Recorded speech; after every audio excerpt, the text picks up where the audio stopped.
चलिए आगे बढ़ते हैं। उत्तर प्रदेश के मुख्य निर्वाचन अधिकारी नवदीप रिढ़वा से न्यूज़ वन इंडिया ने खास बातचीत की है। इस दौरान नवदीप रिढ़वा ने क्या कुछ कहा, आइए सुनते हैं। देश भर में चुनाव को लेकर आदर्श आचार संहिता लगी हुई है। देश का सबसे बड़ा सूबा उत्तर प्रदेश, 15 करोड़ से ज्यादा वोटर्स, और कहीं न कहीं आयोग ने अपनी तैयारियां पूरी कर ली हैं। लगातार चीजें आगे बढ़ रही हैं। आयोग की कोशिश है कि मतदान प्रतिशत बढ़े, शांतिपूर्ण चुनाव हो और जो भी लोग हैं उनको कहीं किसी तरीके की दिक्कत न हो, उसको लेकर बहुत सारे दिशा निर्देश भी दिए गए हैं। हालांकि ये जरूरी है कि लोग उन दिशा निर्देशों का भी पालन करें।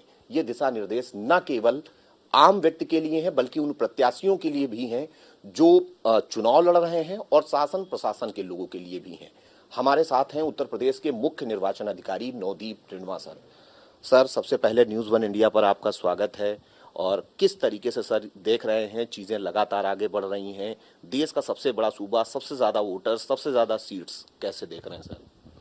देखिए, उत्तर प्रदेश में सबसे अधिक जो 7 चरणों में चुनाव हो रहा है, और पहले चरण में हमारी 8 लोकसभा क्षेत्र हैं जिनका नामांकन कल से 20 मार्च से शुरू हो गया। कल 8 निर्वाचन क्षेत्रों में एक भी नामांकन दाखिल नहीं हुआ था। आज दूसरा दिन है और 27 मार्च तक ये नामांकन चलेंगे। 28 को स्क्रूटनी होगी और 30 मार्च तक नाम वापसी का समय है 3 बजे तक। उसके बाद हमें पता चलेगा कि प्रथम चरण में कितने उम्मीदवार हर निर्वाचन क्षेत्र में लड़ रहे हैं, और इसी तरह बाकी चरणों में भी समय समय पर नोटिफिकेशन जारी होगी। जिस दिन से भारत निर्वाचन आयोग ने निर्वाचन कार्यक्रम की घोषणा की, यानी 16 मार्च से पूरे देश में और हमारे प्रदेश में भी आदर्श आचार संहिता लागू हो गई है। हमारी फ्लाइंग स्क्वाड्स उस दिन से लगातार क्षेत्र में भ्रमण कर रही हैं ताकि किसी भी प्रकार का कोई अवैध धनराशि या शराब या इस तरह के वितरण करके निर्वाचन को जो प्रभावित करने का प्रयास करते हैं, ऐसे लोगों पे कार्रवाई कर सकें। और इसमें हमारे सीजर काफ़ी मात्रा में 60 करोड़ से ऊपर का सीजर हुआ है इन पिछले कुछ दिनों में। और सेंट्रल आर्म्ड फोर्सेस समय से हमारे यहाँ आ गई थी एरिया डोमिनेशन करने के लिए। उसमें किसी प्रकार की कोई दिक्कत नहीं। जैसे पूर्व के वर्षों में यहाँ शांतिपूर्ण ढंग से चुनाव हुए उत्तर प्रदेश में, इस बार भी उसी प्रकार बहुत शांति से अच्छे माहौल में चुनाव होगा। आम मतदाताओं को सहूलियत मिले, वोट डालने के लिए किसी प्रकार की दिक्कत ना हो, इसके लिए भी काफ़ी प्रयास हुए हैं। होम वोटिंग का जो कंसेप्ट नया आया है, पहली बार पूरे देश में लागू हो रहा है, जिसमें 85 वर्ष से अधिक के मतदाताओं को और ऐसे विकलांग मतदाताओं को जिनको बेंचमार्क डिसेबिलिटी यानी 40% से अधिक की विकलांगता है, वे लोग फॉर्म 12D के माध्यम से अपने निर्वाचन क्षेत्र के रिटर्निंग ऑफिसर को इलेक्शन के नोटिफिकेशन अनाउंस होने के 5 दिन के अंदर अगर दे देते हैं फॉर्म 12D, तो उनके घरों में जाके हमारी टीमें पोस्टल बैलेट के माध्यम से उनके घरों में ही वोटिंग कराएगी। इसके अलावा एक सक्षम ऐप है दिव्यांग मतदाताओं की सुविधा के लिए। मोबाइल ऐप के माध्यम से वो ज़िला निर्वाचन अधिकारी को ये रिक्वेस्ट कर सकते हैं कि पोलिंग वाले दिन उनको पोलिंग स्टेशन पे व्हील चेयर अवेलेबल कराई जाए। इसके अलावा उनको घर से पोलिंग स्टेशन तक लाने की ट्रांसपोर्टेशन की सुविधा की व्यवस्था भी इस ऐप में अगर रिक्वेस्ट करें तो की जा सकती है। ये बहुत इम्पॉर्टेंट स्टेप्स हैं जो लिए गए हैं, ये इंश्योर करने के लिए हमारे कि विकलांग मतदाताओं को कोई दिक्कत ना हो और ओल्ड एज के मतदाताओं को दिक्कत ना हो। इसके अलावा हमारे अशोर्ड मिनिमम फैसिलिटीज़ रहेंगी पोलिंग स्टेशन पे। पानी की व्यवस्था, शौचालय, alphabetical roll locator, voter assistance booth रहेगा, शेड की व्यवस्था रहेगी धूप में बचे। कुछ फर्नीचर हमने कहा है कि कोई गर्भवती महिला या ओल्ड एज के वोटर्स या विकलांग ज़्यादा देर तक खड़े नहीं हो सकते, तो उनके लिए पोलिंग स्टेशन पे फर्नीचर, बैठने के लिए कुर्सियों आदि की भी व्यवस्था की जाए। सर, एक इसमें सवाल है, जैसे कि अभी आपने बताया कि 60 करोड़ से ज़्यादा जो सीजिंग की कार्रवाई है पिछले कुछ दिनों में हुई है। एक सवाल आता है, लगातार बहुत सारे लोग इसको जानना भी चाहते हैं कि बहुत शादी का भी समय आ रहा है, अभी शुरू होंगी और चुनाव भी चल रहा होगा। बहुत सारे लोग पैसा के साथ में ज्वेलरीज, बाकी चीज़ें लेकर ट्रेवल कर रहे होंगे, तो उनको किसी तरीके की दिक्कत ना हो, उनके लिए क्या कर रहे हैं? ये बहुत अच्छा सवाल आपने पूछा। ये जो फ्लाइंग स्क्वाड्स और हमारी स्टैटिक सर्विलेंस टीम होंगी, उनका काम ऐसा है कि किसी संदिग्ध धनराशि या कोई ज्वेलरी या कोई वैल्यूएबल्स को इंटरसेप्ट करके पूछताछ करना कि वो कहीं चुनाव प्रभावित करने के लिए किसी कैंडिडेट की तो नहीं है। तो अगर जो व्यक्ति कैश लेके भी जा रहे हैं, अगर वो एक्सप्लेन कर देते हैं कि वो कैश सपोज किसी ने कोई ज़मीन बेची या कोई करके, तो उसका अगर एस्टेब्लिश हो जाता है कि वो कहाँ से आ रहा है, कहाँ से जा रहा है और वो निर्वाचन को प्रभावित करने के लिए प्रयोग नहीं हो रहा, तो उसको जब्त नहीं करने के निर्देश। केवल ऐसी स्थिति में जब्ती होती है जब वो जिसके पास इस तरह की कोई धनराशि है वो एक्सप्लेन नहीं कर पा रहा होता।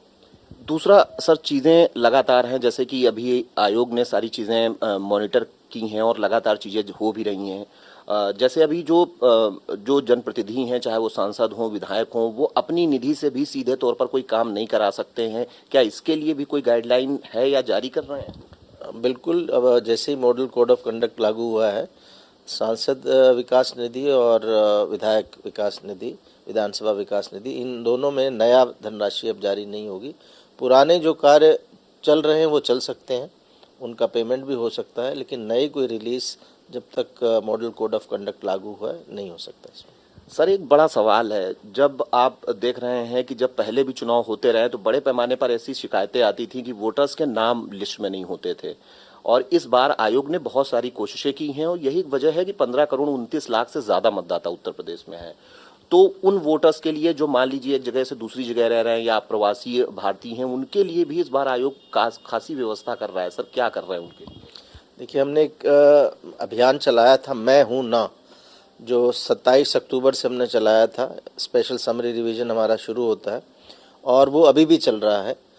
यानी प्रथम चरण को छोड़ दें तो दूसरा चरण और उसके बाद के चरण के जितने भी निर्वाचन क्षेत्र हैं उनके मतदाता आज भी फॉर्म 6 के माध्यम से अपना नाम वोटर लिस्ट में जुड़वा सकते हैं। और मैं आपके चैनल के माध्यम से सभी देखने वालों से ये अनुरोध भी करूंगा कि आप कृपया करके, हमारा पोर्टल है और वोटर हेल्पलाइन ऐप है, इसके माध्यम से अपना नाम ज़रूर चेक कर लें कि वोटर लिस्ट में है या नहीं, और अगर नहीं है तो आप ऑनलाइन ही फॉर्म 6 भर दें, आपका नाम वोटर लिस्ट में आ जाएगा और किसी प्रकार की दिक्कत चुनाव वाले दिन आपको नहीं होगी।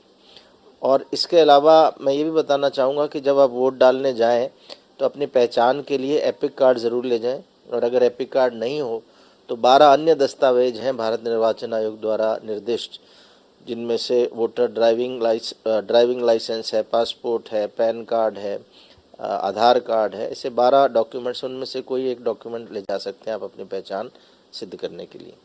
दूसरी एक बड़ी चीज़ है सर, जो पॉलिटिकल पार्टीज़ हैं उनके लोग लगातार आपसे मिल रहे हैं, बहुत सारी चीज़ें आपके सामने रखते हैं, कुछ अधिकारियों की भी शिकायतें करते हैं कि वो नहीं काम कर रहे हैं। तो क्या ऐसी शिकायतें मिल रही हैं, या जो भी शिकायतें आएंगी उन पर किस तरीके से चीज़ें आगे बढ़ाई जाएंगी या एक्शन होगा?